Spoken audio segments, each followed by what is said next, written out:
vamos dar início agora ao nosso segundo painel, Sustentabilidade nos Açores. E eu estou aqui muito bem acompanhada da Rita, do Manuel, da Laura e do Marco. E eu vou apresentar aqui brevemente a trajetória deles. A Rita Cruz é nascida em Lisboa, licenciada em Economia e mestre em Gestão Internacional na Nova School of Business and Economics. Trabalhou como analista de auditoria financeira na KPMG e consultora de gestão, mas foi a sua experiência de voluntariado na Delta Cultura Cabo Verde, uma ONG, que lhe mostrou que pretende seguir a área da sustentabilidade. Atualmente, foca-se no desenvolvimento de programas educativos sobre sustentabilidade, é formadora e consultora e participa em projetos cofinanciados pela União Europeia.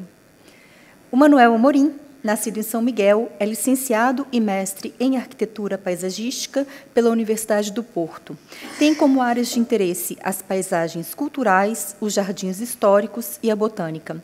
Procura compreender o funcionamento dos sistemas naturais, a relação entre todos eles e o processo evolutivo. Ocupa-se a desenhar espaços verdes e cidades ecológicas, tal como trazer a sustentabilidade à vida humana. A Laura Aragonês nasceu em Tortosa, na Espanha. Estudou jornalismo e se especializou em conflitos internacionais. Numa primeira fase da sua carreira, trabalhou em diferentes meios de comunicação, imprensa, rádio e televisão, a nível local e nacional. Na segunda fase, centrou-se na comunicação empresarial e no marketing online. Há 2 anos, encontrou o seu lugar nos Açores, onde está a fazer um estágio em conteúdos online e redes sociais. O Marco Andrade é natural da Ilha de São Miguel, onde concluiu a licenciatura em Relações Públicas e Comunicação pela Universidade dos Açores. Em início de carreira profissional, desempenhou cargos de gestor e de consultor em áreas como turismo e empreendedorismo. Teve experiências internacionais na Alemanha, atuando como gestor de marketing e, posteriormente, nos Países Baixos, onde completou o mestrado com especialização em comunicação internacional de negócios. Regressou recentemente a São Miguel, onde é gestor de projetos, consultor e formador em marketing e comunicação de sustentabilidade. Bom, agradeço aos 4 por aceitarem esse desafio, né? E o que a gente pode perceber é que a gente está com um painel aqui com pessoas de formações muito diferentes, né? Alguns ali complementares ali no finalzinho da nossa mesa, mas o que a gente queria nesse painel aqui é tentar aproveitar essa diversidade de formações, né? Então, aproveitando esses diversos olhares, eu gostaria de saber como que vocês veem a interseção da sustentabilidade com a respectiva área de conhecimento de cada um de vocês, e, nesse âmbito, quais são os maiores desafios aqui nos Açores. E eu começo pela Rita. Muito bem. Antes de mais, obrigada pelo convite e obrigada pela introdução. A sustentabilidade é algo super amplo, portanto, qualquer área de estudo pode e deve ter a ver com a sustentabilidade. A sustentabilidade é um caminho onde todos devemos participar e, portanto, a meu ver, o principal desafio para a sustentabilidade dos Açores e no mundo é precisamente envolver todos os agentes económicos, todas as pessoas, toda a comunidade naquilo que é um caminho para a sustentabilidade. E isto, com todos, eu quero dizer nós enquanto consumidores, quero dizer também as empresas, o Governo Regional, o Governo da República.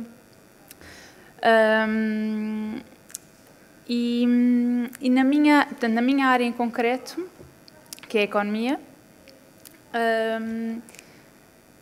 no fundo, o que se pode fazer é... portanto, a economia é uma ciência social, estuda todos estes agentes económicos que acabei de referir e cada um deles pode ter um papel para a sustentabilidade. E depois entramos em temas como, por exemplo, financiar a sustentabilidade ou o que é que as empresas podem fazer para a sustentabilidade, porque cada um de nós pode fazer. Fazendo uma pequena ligação entre a sustentabilidade e a arquitetura paisagista, e falando de sustentabilidade de uma forma muito reducionista, falamos dos três pilares básicos, o económico, o social e o ambiental, em que, para a arquitetura paisagista, podemos falar da parte ambiental. Nós trabalhamos muito com a biologia, da botânica, os animais, desde a escolha das espécies vegetais que usamos nos nossos projetos, como também pensar nos recursos hídricos e na hidrologia do espaço. Na vertente social da sustentabilidade, há aqui uma relação direta que nós pensamos um bocado também com base de sociologia, no sentido que estudamos as pessoas daquela área, o seu comportamento entre eles e o seu comportamento com o espaço e pretendemos criar espaços verdes que sejam acessíveis, tentar à maior parte das pessoas e serem acessíveis e também inclusivos, desde os netos aos avós, por exemplo. Já da vertente económica, por exemplo, pensar em utilizar materiais e recursos naturais da ilha, onde assim estamos a poupar na necessidade de transporte do exterior para cá, pensar nos recursos naturais do combustível, ou mesmo nos recursos ecológicos, no encargo da necessidade desse transporte. E também, na parte da sustentabilidade da cultural, transportamos para a arquitetura paisagista no sentido de ser cultural a cultura, algo criado pelo homem, artificial. Todos os nossos jardins temos um aspecto naturalizado, mas a verdade é que foi o homem que pensou e desenhou e plantou, por isso acaba por ser também uma vertente muito cultural. Já para a parte dos desafios da sustentabilidade aqui nos Açores, acredito que seja uma profissão que acaba por ser muita culpa, na medida em que os arquitetos paisagistas acabam por ser agentes do ordenamento do território e de gestão da paisagem, e paisagem esta nos Açores acaba por ser o cartão de visita, não é? Paisagem da Lagoa das Sete Cidades, Vista do Rei, por exemplo. E as dificuldades, a responsabilidade dessa sustentabilidade aqui nos Açores passa por garantir todo o funcionamento dos serviços daquele sistema, garantir que esta paisagem nos dê os recursos e nutrientes necessários para os animais estarem lá, para nós estarmos lá, para as plantas crescerem, o funcionamento natural dos recursos hídricos, a filtragem e purificação do ar, também os serviços de ecossistema, falar dos culturais, as florestas e parques de recreio que nós temos aqui, onde fazemos atividades passivas e ativas, e também os outros serviços de usar a terra como fonte de alimento para vacas e bifes. Não só, e também o mar. E acho que o desafio, então, dos sustentabilidades aqui nos Açores é garantir, manter e melhorar o funcionamento desses sistemas e serviços naturais. Manuel, oi. Acho que está saindo? Ok. Primeiro, eu acho muito interessante a gente tentar perceber esse olhar da arquitetura com a sustentabilidade. Eu queria saber, na sua opinião, né, os espaços naturais, né, seja eles naturais, que não têm uma intervenção humana, e aqueles jardins que têm já uma intervenção humana, a gente consegue ter acessibilidade e inclusão tanto para os residentes como para os turistas? Como que está essa questão, na sua opinião, de uma forma geral? Né? Claro que é difícil você falar de cada ilha, mas, assim, do que você já viu, como que a gente está aí nessa caminhada? Sim, isso quase que é um tema tabu, porque, na verdade, aqui nos Açores existem muito poucos espaços naturais, virgens, né? Voltando à Vista do Rei, nós olhamos e só vemos espécies exóticas trazidas do exterior para cá e muitas delas plantadas por nós, ou até já com uma dispersão com caráter infestante. Talvez aí a parte, isso aí é natural, que a própria planta já se adaptou, já se naturalizou e já conseguiu garantir as condições para se dispersar naturalmente cá. Por isso, temos muito poucos espaços naturais nos Açores. Espero que não façam uma publicidade enganosa às pessoas que nos visitam. Mas também temos espaços artificiais com características que o homem pretendeu naturalizar e criar condições para ter ali aquelas espécies que se pretende. O que eu vejo e o que as pessoas me contam, cada vez mais são pessoas mais instruídas e já têm essa percepção que não é suposto ter ali criptomérias. E acho que é ter essa sensibilidade e seriedade de realmente concordar e dizer que a natureza está lá presente, estão lá os animais, está lá as plantas a crescerem felizes, mas a paisagem açoriana com espécies tradicionais que nós hoje em dia associamos aos Açores, mas a verdade é que as pessoas instruídas não revêem aquela paisagem como a verdadeira paisagem açoriana. Entendi, mas assim, o que eu queria entender mais profundamente é em relação ao usuário, né, desses espaços. Se esses espaços estão acessíveis para os residentes e para os turistas. Porque esse é um trabalho do planejador, do arquiteto, do engenheiro civil, de tornar esses espaços acessíveis e inclusivos para todos. Sim, é sempre um trabalho muito difícil porque pretende-se, em qualquer intervenção paisagística,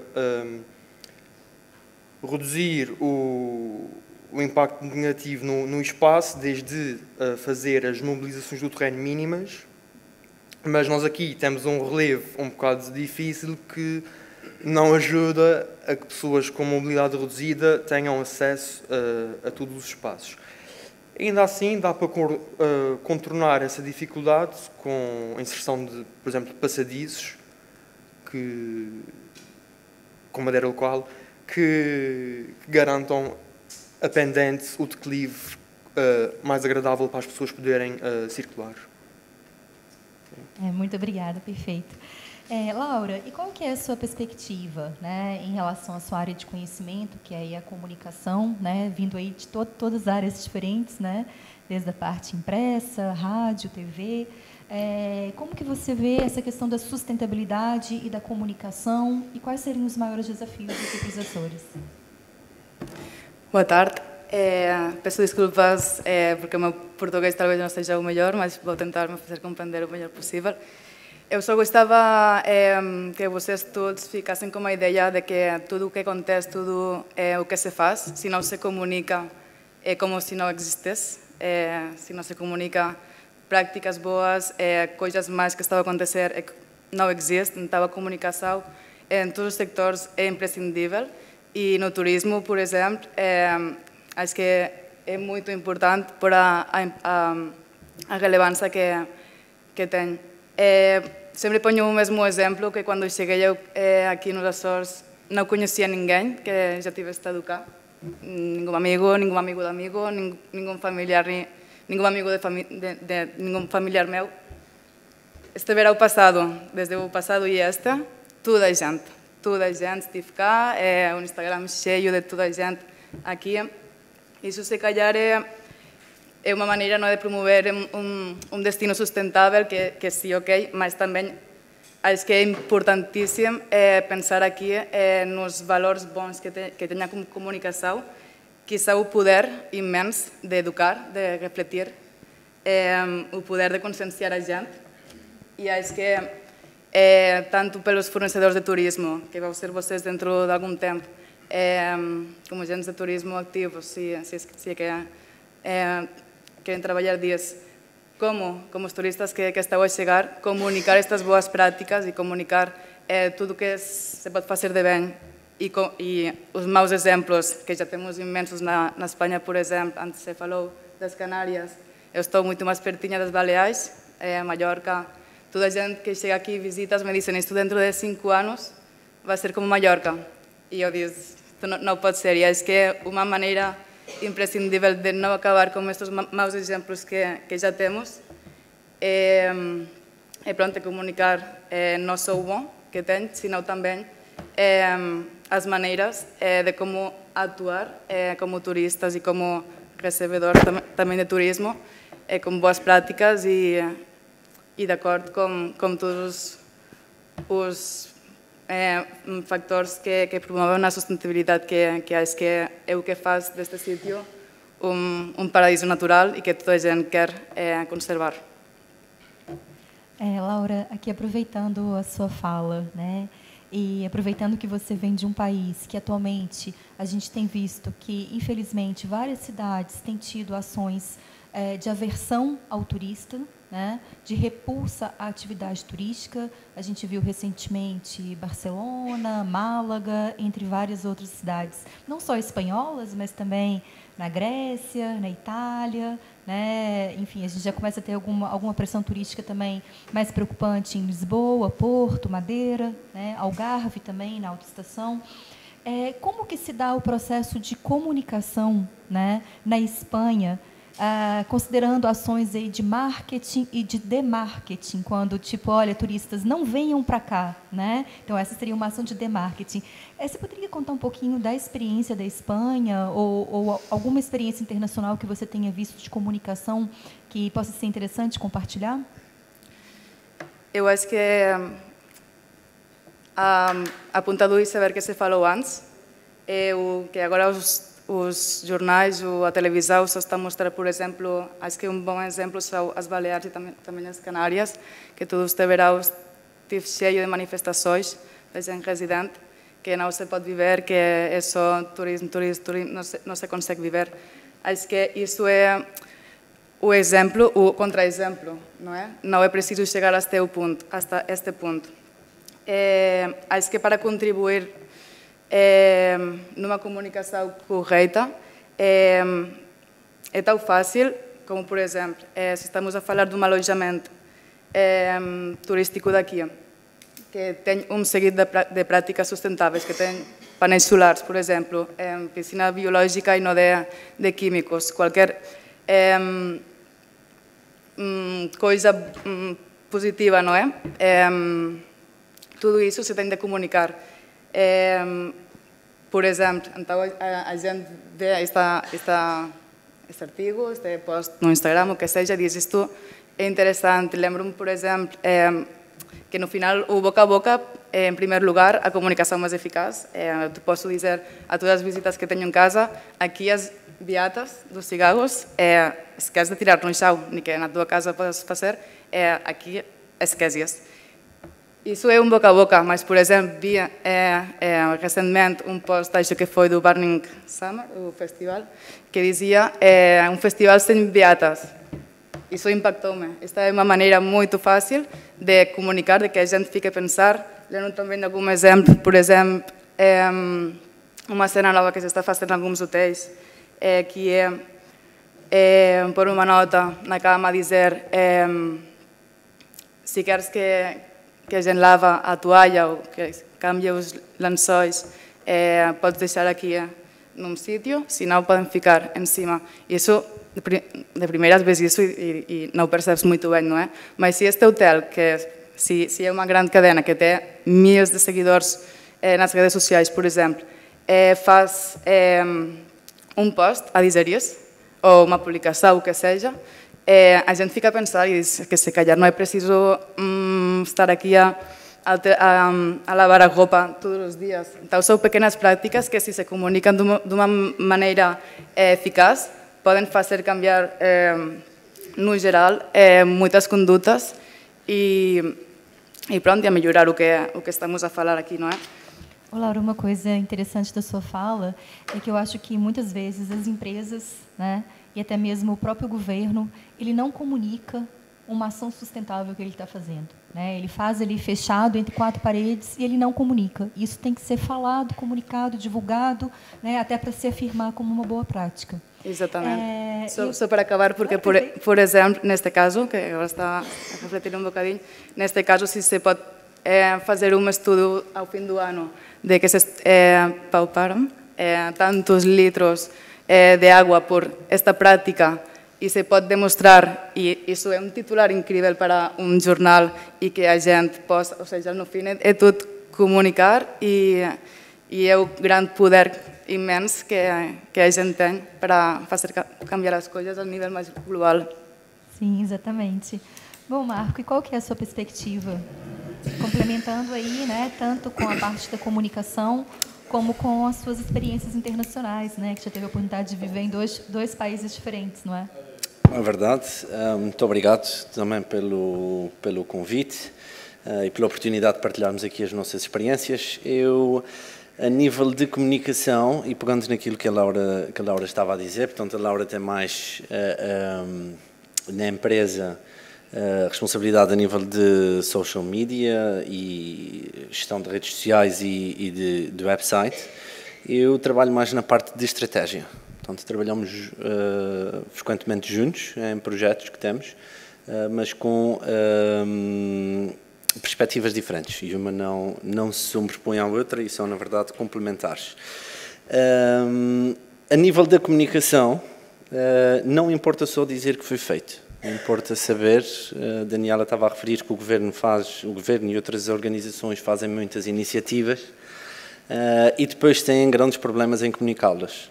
Porque imagine se faz-se um ajuntamento pela conservação de uma zona ajardinada, para tocar aqui na arquitetura paisagista, e juntam-se 1000 pessoas a plantar 3 árvores cada uma. Não importa. Para as pessoas, isto tem a ver muito com a atenção que nós temos hoje em dia. O nosso attention span, portanto, o tempo que nós conseguimos estar focados em uma coisa é cada vez mais curto e isso nota-se, por exemplo, ali pela jovem que está ao telemóvel sem ver nada do que eu estava a dizer. Pensava que era mesmo, mas afinal foram 2. Perfeitamente normal e nós temos que saber capitalizar a atenção das pessoas e não importa dizer que a empresa A com X anos de experiência no mercado, não. A empresa A juntou 1000 pessoas e plantaram 3000 árvores numa hora. Não é preciso mais do que isto. Isso é impactante o suficiente. E depois fazer os cálculos de todas as iniciativas que foram feitas ao fim do ano. A Laura estava a falar aqui nos hotéis e nas toalhas. Ninguém quer saber que papa nos recursos humanos ou não sei o quê. Quer saber, ok, nós fizemos isso, ou reduzimos a frequência de substituição dos lençóis de cama e isso permite-nos papar, ao fim do ano, X embalagens de detergente, X litros de água, que são o suficiente, depois entra o paralelismo, essa quantidade de água é suficiente para suprir as necessidades de X pessoas durante X tempo. Isso faz tipicamente com a eletricidade. A eletricidade que nós conseguimos gerar de fontes renováveis é o equivalente para dar energia elétrica a X habitações num determinado período de tempo. Portanto, há aqui 2 coisas. A Laura trabalha mais no reporte, ou a parte do jornalismo é mais de reporte. Estivemos a discutir, por acaso, isto a semana passada acerca deste evento. E o jornalista não consegue inventar, não é? O jornalista reporta aquilo que acontece. Tem que ser, tem um código deontológico e ético que o obriga a reportar exatamente o que aconteceu. Depois entram aqui as questões do que é que configura jornalismo. Não vamos falar aqui de canais específicos cujo jornalismo é debatível, mas esse é o papel do jornalismo. O papel do marketing, que é mais a minha área, é de mais alguma criatividade, com a verdade. Ok? Tenho sempre com a Joana, tenho sempre conversas muito interessantes, porque eu tenho algum OCD e sou adepto de números redondos. E então um 38,5 para mim é um cerca de 40. Um 32 para mim é mais de 30. E é assim que tento que a comunicação seja, obviamente, que sempre orientada para aqueles que são os propósitos, e por isso alguns dados conseguem ser extremamente falaciosos, falou-se hoje nas primeiras intervenções que nós tivemos 3,8 milhões de dormidas o ano passado nos Açores, segundo os dados do Serviço Regional de Estatística. Mas é interessante que 2,5 milhões dessas dormidas foram em São Miguel. Ou seja, nós temos 1.300.000 dormidas distribuídas por 8 ilhas e 2,5 milhões de dormidas concentradas numa. E isto tem que ver, e para mim é um dos maiores desafios a nível do marketing, e falou muito interessantemente no de-marketing, nos Açores é exatamente este, é termos começado a vender um produto que eram os Açores, e não as mantas em Santa Maria, a alcatra na Terceira, a história de relação com o mar do Faial, as fechaduras características ou as boinas do Curve, nós vendíamos Açores. E tínhamos um problema operacional com isso, que era relacionado com as portas de entrada, as gateways, que ainda hoje em dia se mantêm mais ou menos as mesmas, Ponta Delgada, ou São Miguel e Terceira. Isto, inevitavelmente, concentra os fluxos nessas duas ilhas. Estávamos a falar também nos barcos. Já houve operação, foi dito que a operação não era rentável, debatível, porque isso tinha a ver com a economia de escala da operação em si, porque quer o barco, quer a tripulação eram alugados tipicamente à Grécia, se não me engano. E eram operações com um custo de 60 milhões, sensivelmente a 3 anos. Não havia a democratização do turismo interilhas como nós temos agora com a taxa,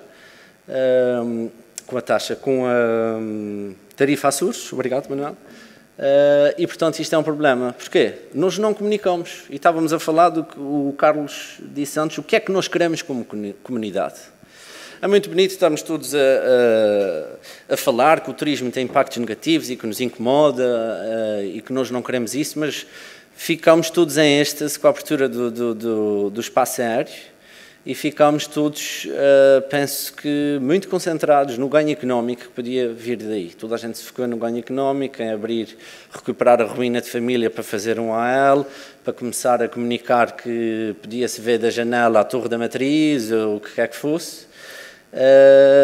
E não houve preocupação nessa outra parte da comunicação que tem a ver com Somos Locais. Há uma crónica muito interessante que vos aconselho a ler, que é do Luís Filipe Borges, o Boinas, que apresentava o 5 para a meia-noite, e ele tem agora uma crónica na NIT, que é chamada Embaixada Açores, e ele fala sobre os Açores.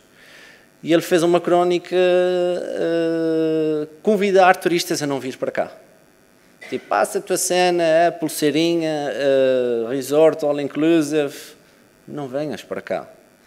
Se a tua cena é alugar um carro e parar em 50 sítios num espaço de 3 horas e tirar as fotos para aumentares o teu alcance como influencer, não venhas para cá. Nós queremos cá e estamos a tentar agora, na minha opinião é um bocadinho tarde, mas também tarde é o que nunca chega. Portanto, ainda vamos a tempo, estamos a começar a comunicar numa maneira que isto seja claro. Não fazemos um turismo de aventura, de natureza e de bem-estar. Tudo o que não estiver alinhado aí, muito possivelmente devíamos reduzir as comunicações, fazer o tal de marketing que a Daniela falava, para que nós consigamos comunicar para captar aquilo que nós queremos. Já estou a falar um bocadinho, vou fazer o passo. E aproveitando assim, né, que você já entrou na questão da pauta do turismo, né? De quem que é a responsabilidade? De quem que é a responsabilidade para que a gente possa desenvolver o turismo de forma sustentável nos Açores? E vou começar por você. Sim, mas é nossa. É uma resposta muito fácil, é de todos nós. O impacto é residual, se não nulo, a nível de mobilização para a mudança, de fazer, achei interessante, esqueci-me do nome, a primeira, não era a Carolina? Anunciação. A Anunciação ter mostrado a foto de uns trilhos, e isso vê-se muito frequentemente. Nós abrimos as nossas redes sociais e quantos posts não encontramos de um trilho, de uma zona protegida, de uma praia, do que quer que seja, com alguma poluição, de pessoas que muitas vezes estão presentes, e não fazem nada senão documentar o momento, fazer o upload nas redes sociais e tecer as mais variadas considerações, desde as mais curtas, objetivas, com sentido, até aquelas que acabam sempre na culpa do governo da SATA, pelas hipóteses dos dois. Isto traz isto de mudança? Zero.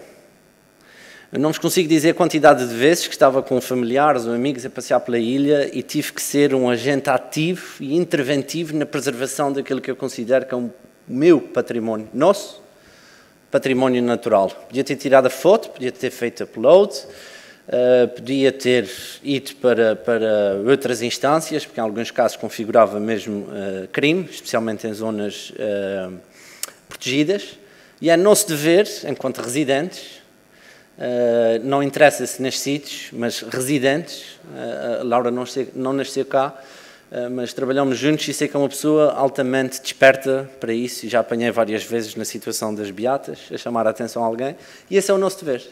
Quando estivermos em trilhos, no Ilhéu de Vila Franca, nas Furnas, seja onde for, exercermos o nosso papel de agentes de mudança. Porque se cada um de nós fizer, imaginem que num dia um turista passa por 5 sítios e faz 10 coisas más, ali na quinta, se já tiver ouvido 5 pessoas a refilar do que fez, das 5 até às 10 é muito provável que ajuste o seu comportamento. Porque, para já, a pessoa fica exposta, né? Quando a gente diz não metas isso no chão, a pessoa fica ali, tipo, os olhares estão, tipo, estás aqui, estás mesmo a sério a meter isso no chão? E tem que haver diálogo entre as pessoas, e às vezes eu pergunto às pessoas, mas porquê é que estás a meter isso no chão? E descobri uma pessoa, por exemplo, que metia beatas para o chão, mas não metia latas no chão. Porquê? Porque a beata caía em silêncio e ninguém olhava, não havia julgamento, e a lata vazia, quando cai no chão, faz uma barulheira e toda a gente olha e fica tipo... Ok? Nós temos que fazer essa comunicação entre nós.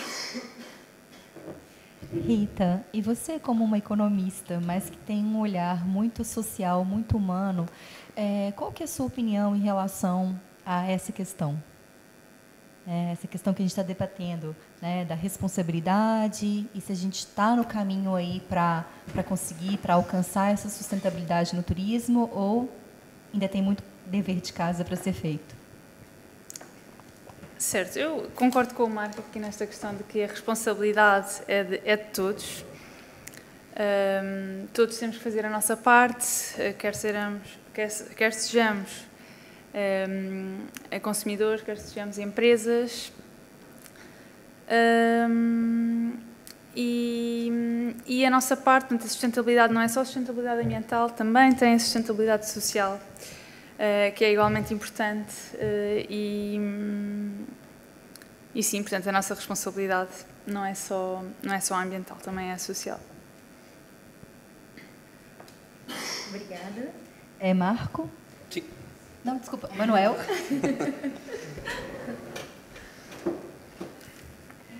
A mesma pergunta, para eu tentar entender, né?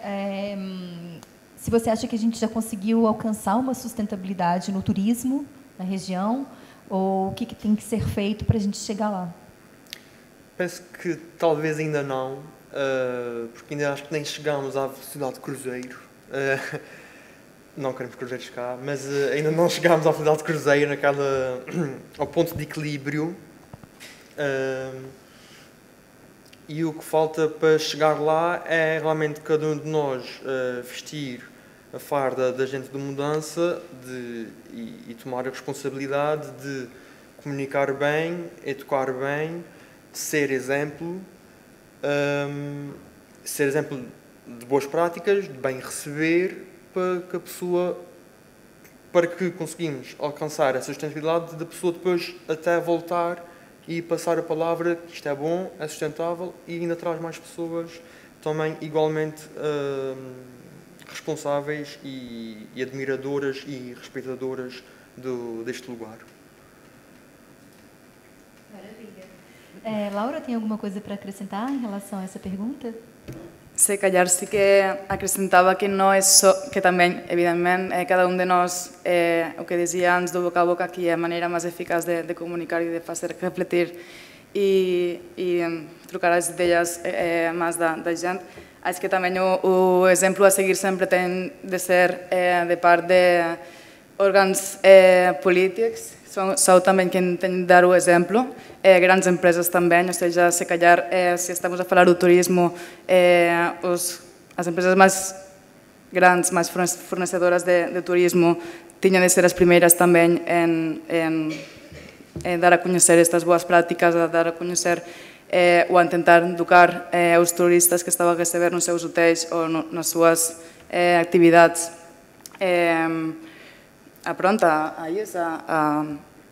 A fazer boas práticas, não é?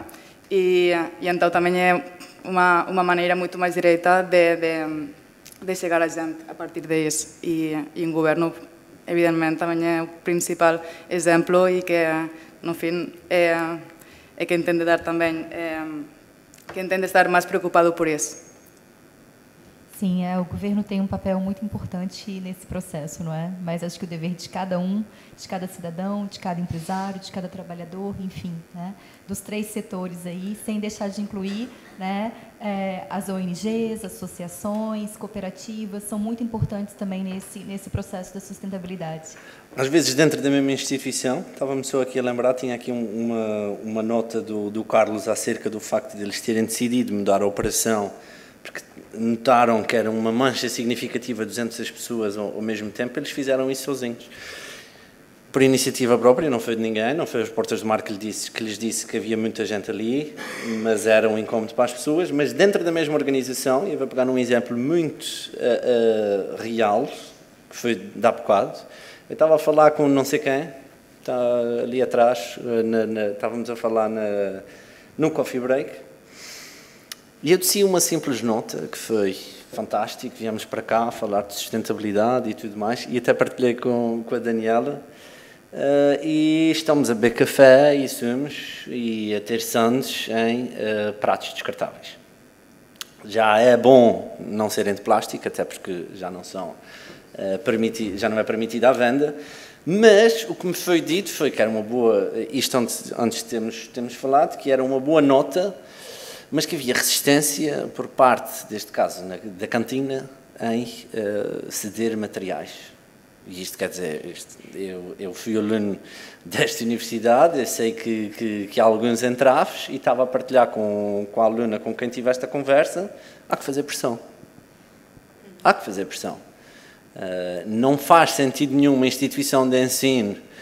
A Joana disse isso muito bem, que já não sei qual era a lógica, mas tinha os ícones do olhinho, da boca e das ferramentas, que não basta dizer, é preciso walk the talk, não é? E é um bocado irónico, a universidade, ou pelo menos organismos dentro da universidade, neste caso da Faculdade de Economia e Gestão e o Núcleo de Estudantes, organizar um evento focado em sustentabilidade e, de certa forma, não ter apoio da própria instituição para fazer uma coisa que bata a bota com a perdigota, dizemos a expressão.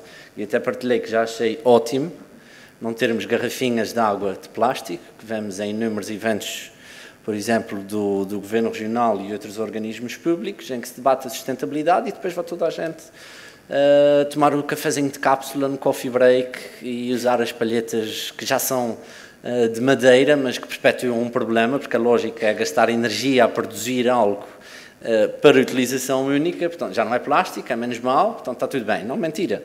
Continuamos a usar palhetas para uma utilização única, que têm que ser produzidas. Portanto, a mudança tem que começar de dentro para fora, isto é válido para nós, e a sustentabilidade é um desafio enorme nos Açores, porque nós somos relativamente conservadores, felizmente a abertura ao turismo e toda a movimentação internacional que temos recebido tem tido um impacto bastante positivo no desenvolvimento de mentalidades, mas são exatamente essas mentalidades, o típico sempre se fez assim, ou foi o meu avô que ensinou ao meu pai, que me ensinou a mim, e é assim. Esta possivelmente é a maior barreira, que é as pessoas não estão dispostas a fazer a mudança que têm que fazer em si, para depois conseguirem ser agentes de mudança no ambiente que as rodeia. Vou fazer agora uma pergunta 2 em 1. Primeiro, que a Joana já trouxe aqui alguns elementos bem interessantes em relação aos pontos críticos da sustentabilidade, né? Eu queria que vocês abordassem um pouco mais isso. E o que tem sido feito para financiar o desenvolvimento sustentável aqui na região? E deixo vocês à vontade, quem quiser responder, uma ou as duas questões. Quem gostaria de iniciar? A segunda, eu posso, já que está mesmo aqui, eu posso responder um momento rápido, que é do financiamento, e vai passar a palavra depois à Rita nesse sentido, acho que não é a minha área, mas podíamos só repetir o início, Daniela? Quais eram os aspectos críticos, né, da sustentabilidade nos Açores, né? A Joana já tinha trazido alguns elementos ali da alimentação, da energia, enfim, né? Os aspectos, sim, os aspectos críticos, e a Carolina tocou nisso, variam de ilha para ilha.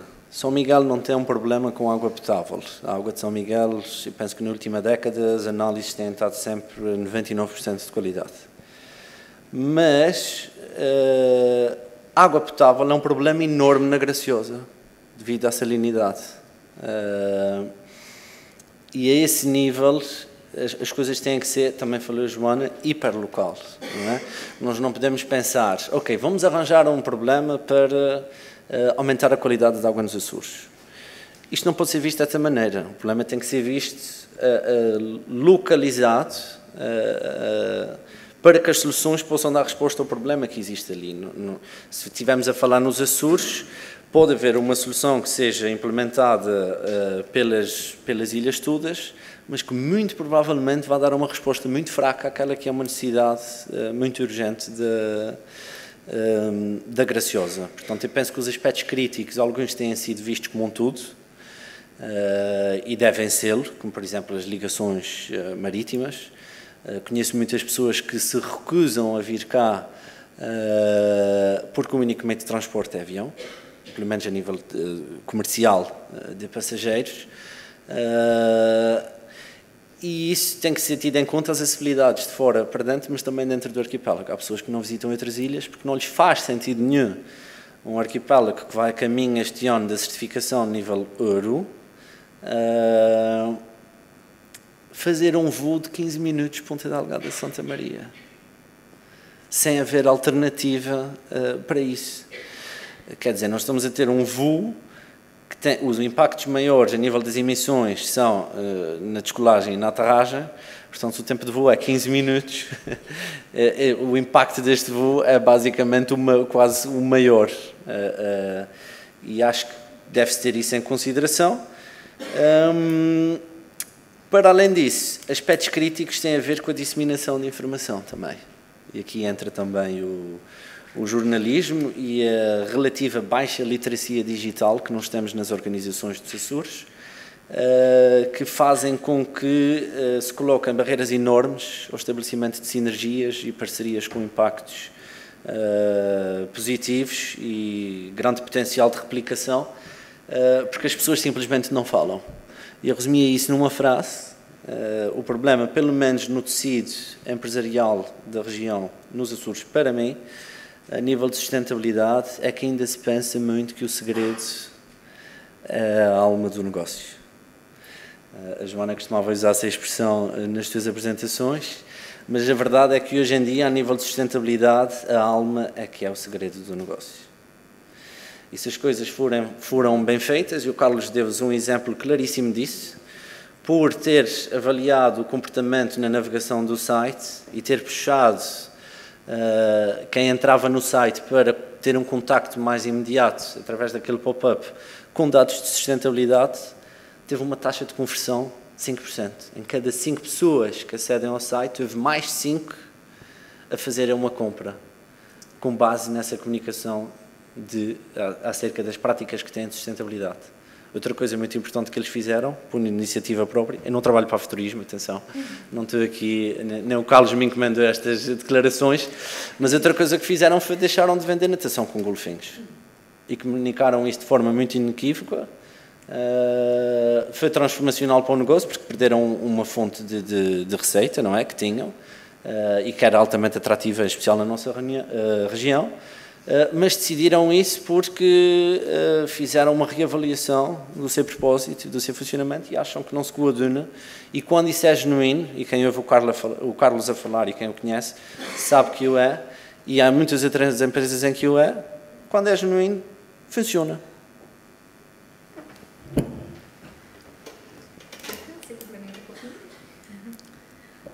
Sim, eu posso pegar na segunda questão. Tens que dizer como é que se arranja dinheiro para estas coisinhas todas bonitas que eu disse. Bem, em primeiro lugar, a banca já está a começar a ficar alinhada, a própria banca. Portanto, quando nós vamos pedir um empréstimo, muitas vezes já temos que demonstrar que obedecemos a certos critérios de sustentabilidade. E depois aqui o grande motor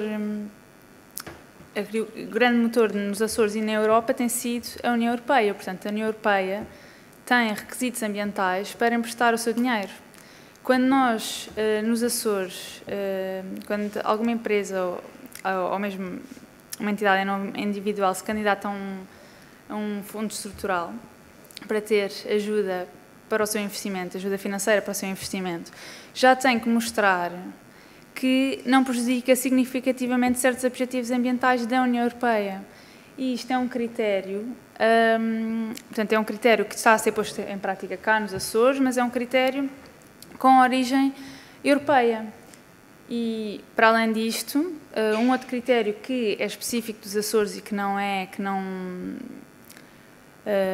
que surgiu por aprovação em Assembleia Regional é a obrigatoriedade das empresas apresentarem manuais de boas práticas ambientais ou de bem-estar animal quando querem os tais apoios ao financiamento. E estes apoios que eu estou a falar é um apoio muito concreto, que é o apoio financeiro do Construir 2030, que vem, por sua vez, dos Açores 2030, Portugal 2030. Portanto, se os incentivos... portanto, há montes, temos todos os motivos e mais alguns para percorrermos um percurso de sustentabilidade, mas mesmo se eles não houvessem, temos também estes incentivos financeiros, portanto, quer da banca, quer neste caso, do Governo. Muito obrigada, Rita. A gente está caminhando aqui para o final do painel, né? Eu queria saber se algum dos presentes tem interesse de fazer alguma pergunta, só levantar a mão. Enquanto vocês pensam aí em alguma pergunta... Por favor, Pedro. Só um minutinho, só o microfone chegar, porque a gente está filmando. Não é bem uma pergunta, só algumas pequenas inquietações. Bem, um lado é se não se deve começar a falar de insustentabilidade e não de sustentabilidade. Esta história é um bocado, não é, das questões do greenwash e por aí fora. Há quem já considere a importância de desmontar este conceito e trabalhar numa perspectiva de insustentabilidade. As questões da economia circular, cuidado também, temos que pensar e não esquecer os 2 R's, reduzir e recusar. Não é? Por outro lado, o que é a natureza? Temos andado a discutir um pouco isso no projeto, numa lógica de coevolução. Nós somos natureza e, portanto, quando falamos em natureza é preciso ir pensando, não é, que fazemos parte de uma lógica mais alargada e se calhar estamos a falar de outra coisa. E depois pensar também portanto, não se pode amar o que não se conhece e, portanto, a importância da questão da educação e da comunicação. Acho que o que tu falaste faz sentido, não é? No fundo, comunicar para dentro e comunicar para fora, não é? As questões das beatas a mim me incomodam também. Moro numa rua que é a Rua da Arquinha, pá, e o que mais me incomoda, não sei como é que se diz a alguém que tem ao seu lado, não é, aqueles cinzeiros e, portanto, consegue fazer mais do que isso. Consegue tirar o plástico, não sei se ainda existe no tabaco, não é? Consegue tirar o plástico, consegue tirar aquela prata, coisa, pôr ao lado, não no cinzeiro, e consegue fumar, entrar no carro e deixar a beata no chão. É, de facto, uma circunstância um bocado complicada pensar como é que se pode educar, não é? Por outro lado, temos andado a pensar também, portanto, a minha área de formação é mais sociologia, portanto, numa lógica de reciprocidade, não é? E, portanto, os povos indígenas e por aí fora, a nossa necessidade não de conexão nem de interconexão, mas tentar pensar como é que podemos ter uma lógica de reciprocidade com o espaço natural e que também nós acabamos por dizer que é natureza. enfim, não há nada de novo, é só tentar um bocadinho também, às vezes, pontuar um bocadinho conceitos e lógicas de pensamento e desmontar aquilo que, no fundo, é uma perspectiva única, que muitas vezes acontece, e pensar na parte da economia também, daquilo que o PIB não mede, que é a economia não monetária e que é tão importante, nomeadamente também as questões da economia doméstica, e perceber que há outras formas de economia e de desenvolvimento que podemos abraçar. Alguém quer comentar? Fala.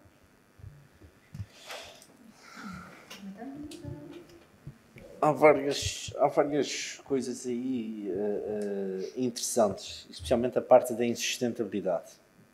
Nós se olharmos para o estado em que estamos atualmente relativamente aos ODS, que são Objetivos de Desenvolvimento Sustentável, que a Joana projetou há pouco, as coisas não estão com um cenário muito animador. E aí penso também que nós falhamos um bocado a comunicar os ODS, a Agenda 2030 e toda esta, ao fim e ao cabo, necessidade de mobilização para a sustentabilidade. Porquê? Porque Exato. O discurso é tipicamente derrotista e negativista, tipo, estamos a morrer, se não fizermos nada vamos morrer, se não fizermos nada vamos acabar com os recursos, se não fizermos nada. É sempre se, são cenários hipotéticos, há ciência que aponta para uma altíssima probabilidade de irmos lá parar, mas que, usando a lógica de plantar uma árvore, ainda vamos a tempo. Já não sei quem é que disse, vou parafrasear, mas há duas alturas boas para plantar uma árvore. Há 10 anos e agora. Se eu não plantar agora, daqui a 10 anos vou ter a mesma conversa e vai continuar a ser há 10 anos ou agora. E nós assim vamos continuando, e acho que a insustentabilidade toca muito quando se falam com economistas e contabilistas. Quando se formulam as coisas no sentido, ok, vais ter que investir dinheiro em painéis solares, mas a estimativa é que no primeiro ano tu consigas uma poupança de 7.000 euros que tu podes investir na compra de uma viatura elétrica que te vai dar benefícios fiscais e... Porque a malta quer os shareholders, que ainda it's a thing nowadays, instead of stakeholders, ouvem muito isso da sustentabilidade. Então está-me a dizer que este investimento de 17.000 euros em painéis solares é sustentável financeiramente, porque daqui a um ano e meio vai ter o dobro desse dinheiro em poupança de fatura de eletricidade. Isto é atrativo. Se não houver capacidade de formular esses investimentos dessa maneira, há uma enorme resistência, certamente a Rita pode falar melhor disso do que eu, há uma enorme resistência a fazer investimentos, mesmo que haja um impacto positivo não monetário direto para a organização. Aquele exemplo da amiga da Anunciação que tinha uma empresa de operação turística e que disse que recebia tantos pedidos e não tinha tempo de trabalhar o programa de fidelização e que estava, ao fim e ao cabo, a trabalhar mais rápido e a ter menos cuidado com cada reserva que tinha. Digo reserva porque não sei qual é que era a área de negócios. É parte do problema. Esta pessoa está-se a focar num ganho monetário imediato, porque está a encher as reservas todas, e está a descurar a sustentabilidade financeira ou a própria existência da empresa a longo prazo. Porque quando os Açores passarem de moda, sem programa de fidelização, é muito provável que este negócio tenha sérias dificuldades. Não só a atrair clientes, porque assim, é relativamente fácil atrair clientes, a dificuldade é mantê-los. Não é? Porque isso exige algum trabalho de continuidade e de proximidade. Esta pessoa vai ter grandes problemas. Quem anda, as rentacars, que ainda recentemente o representante penso que é da associação, uma associação qualquer de aluguer de viaturas, falta-me agora o nome, que veio falar na possibilidade de haverem rentacars em dificuldades financeiras pela falta de procura em época baixa. Levanta-se a questão, mas então não estavam muito bem a alugar carros a 1.000 euros, Volkswagen Polos a 1.000 euros o ano passado. Ao dia. Isto aconteceu. Então o que é que acontece? As rentacars recebem uma pessoa que está disposta a pagar esses 1.000 euros por dia durante 5 dias, cancela a reserva da pessoa que o fez 7 meses atrás eu punha um preço de 100 euros ao dia para ter maior capital financeiro. Imediato. Isso é ótimo. Não é? É ótimo, Rita, para as finanças da empresa, mas para tudo o resto não é bem assim. Alguém gostaria de complementar? Eu gostava só de comentar a questão do PIB. O PIB é uma medida de crescimento económico, não é de todo. É uma medida de crescimento e desenvolvimento económico. Agora, o desenvolvimento é muito mais do que isso. E nós aqui estamos a falar de desenvolvimento sustentável. Não existe uma medida única, até aos dias de hoje, que seja capaz de representar como um todo o que é o desenvolvimento sustentável. Daí ser tão importante também a investigação. Sim, é isso. Daí ser tão importante a investigação. Exatamente. E a recolha de dados, mas verificação, melhoria contínua, medir para gerir. Perfeito. Bom, eu queria agora, então, encerrar esse painel, mas antes da gente encerrar, porque eu já vi que não tem mais perguntas da audiência, eu queria que cada um de vocês deixasse uma mensagem para esses jovens, né? Qual a mensagem com foco na sustentabilidade dos Açores que vocês deixam aí para essa turma aí que vai ser responsável pelo desenvolvimento da nossa região, não é? Se não se muda nada, nada mudará. A ideia também de serem sempre verdadeiros e não pensar que esse turista só vem cá uma vez e nunca mais volta. Para mim é um pouco todos crer na causa, ou seja, e deixar de... Ou seja, ser activistas com a causa, como se todos estamos alinhados na mesma direção.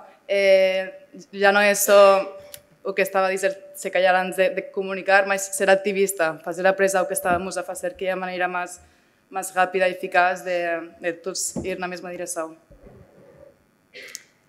A minha mensagem vai vai na mesma linha que a dos meus colegas, portanto, cada um de nós pode fazer alguma coisa, então temos esse dever moral de o fazer. Bom, só me resta aqui agradecer por esse excelente painel. Muito obrigada, Rita, Manuel, Laura e Marco. Foi excelente.